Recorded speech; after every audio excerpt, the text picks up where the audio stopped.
Hey guys, it's Dale. I'm back at the shop. This is a few days after the number 3 test and tune.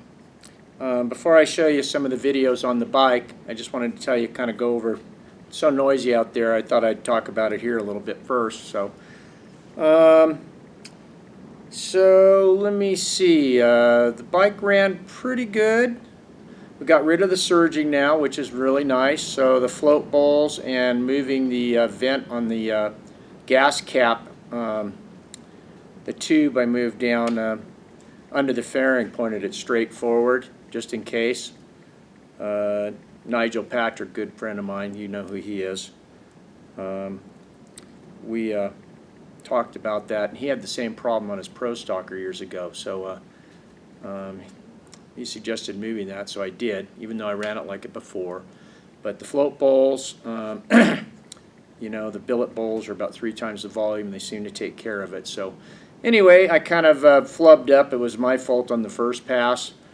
Keep in mind our track there is about a half second slow. It's 4,500 feet. It's a great little mom and pop track, though. It is a Division 7 NHRA track. It's just slow, but it's a great place to be, family oriented. So right now we're just working the bugs out. I had the 26 M&H, 26 by 8.5, Mickey Thompson, not M&H, even though there's M&H, Mickey Thompson on it. And I only have gearing pretty much for spray. So, you know, I'm just kind of leaving easy and rolling into it about a 1.5 60-footer, pretty consistent like that. Just laying into it, trying to be smooth, just to repeat, to work out little gremlins, okay? It's called testing for a reason. So I, second run, made a really nice, smooth, flawless pass, pretty much. I had the shift light set totally wrong, so I went old school and just did it by feel. It's no problem. And hit good shift points and fit on the power band. And the bike went 916, 146.38, right around there, almost 147. So it's pretty stout for going through the lights. I'm basically in 4th gear, barely touched 5th, right at the stripe. Really didn't do nothing, but I thought it was time to shift it. So 916, 146 and change. Down at Sacramento, that'd probably be about a 870 or so, maybe a 860. Probably around 151 or 2. So that's pretty good. Happy with that. So then it was time to use the spray. I have a little baby, what I consider a baby load, a little more than baby load, but not much.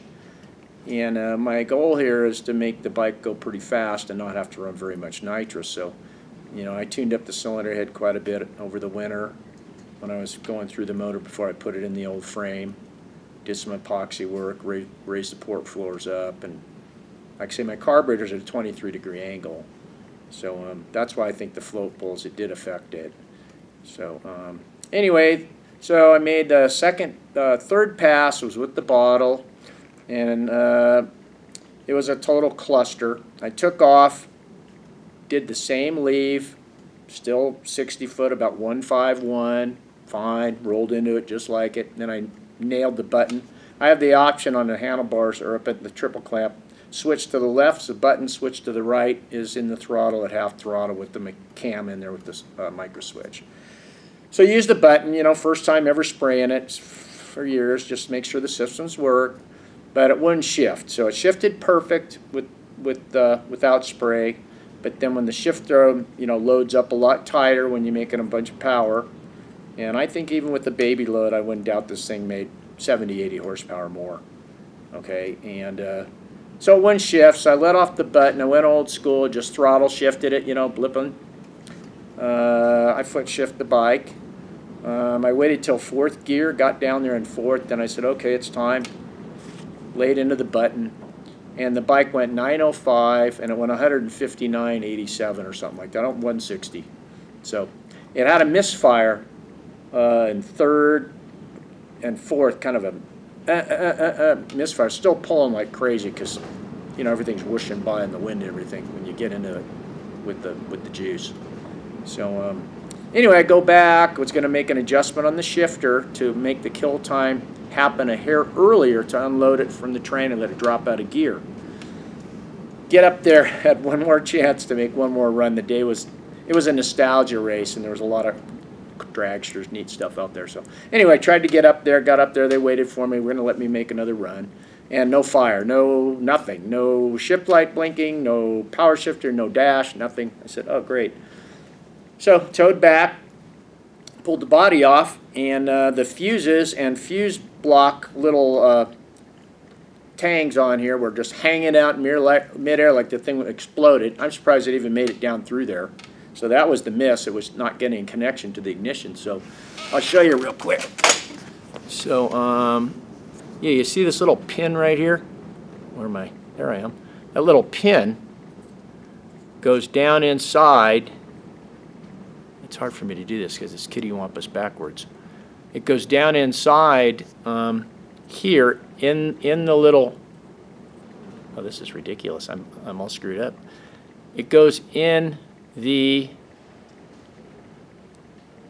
Let me stand up and hold this. Yeah, and you can kind of see it. Yeah, there you go. It goes in the tab all the way down through there, that pin right there. You see the pin? You see it? Yes. There. Well, this side's supposed to have one too, the opposite side. That sucker spiraled all the way up. It bottoms in the bottom. It can't come out it spiraled all the way up and left the party. And so this side, they all slid out. And the fuse was hanging out and everything was all sideways and all shitty looking. It looked like it exploded. Well, the whole pin slid out of that thing. So it's actually a nice piece. So I thought it was a PLS, piece of shit, and I was going to throw it away. So I'm going to get another one, make sure the pin's in there, and put some silicone over the top and put the little cap on it that's supposed to be on it, and then it can't slide apart anymore. But yeah, it's not there anymore, and that's what happened. So the day was done. So anyway, so the second run, on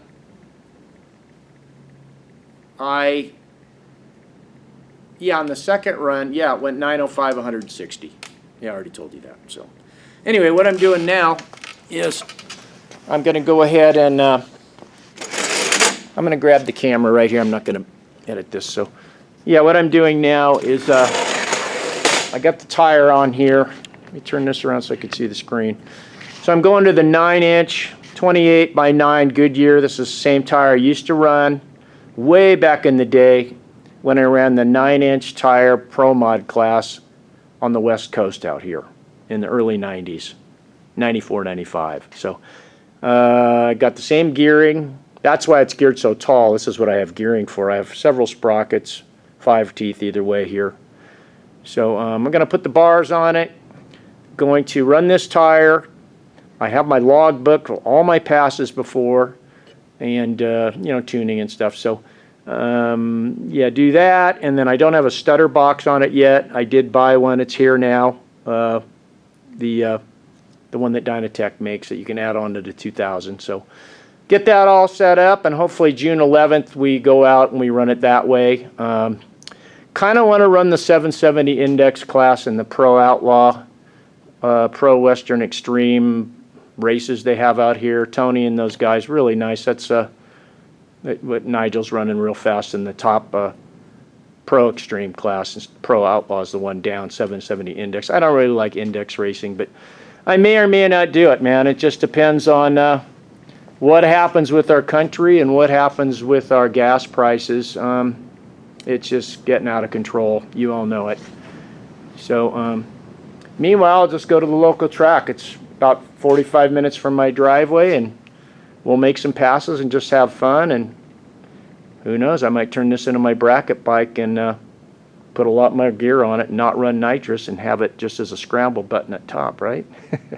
Anyway, let me show you a couple of the runs, but now you know the skinny on why it sounded like crap in the video and blah, blah, blah. But hey, step by step, that's what testing's for. You don't want to go to a race and have a part like this fall apart. You fix it before you get there, right?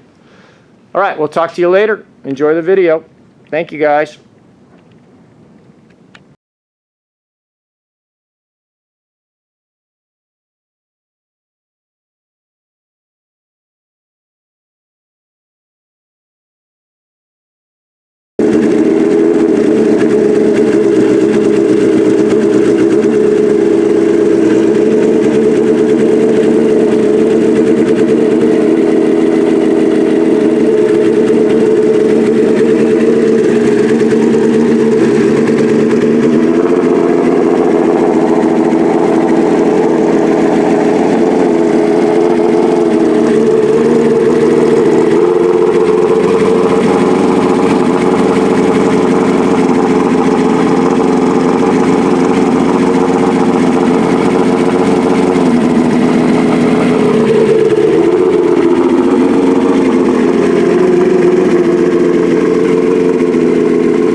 We're good to go? Yep. Okay, Kurt, go ahead. Go ahead. Yeah.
159 or 169?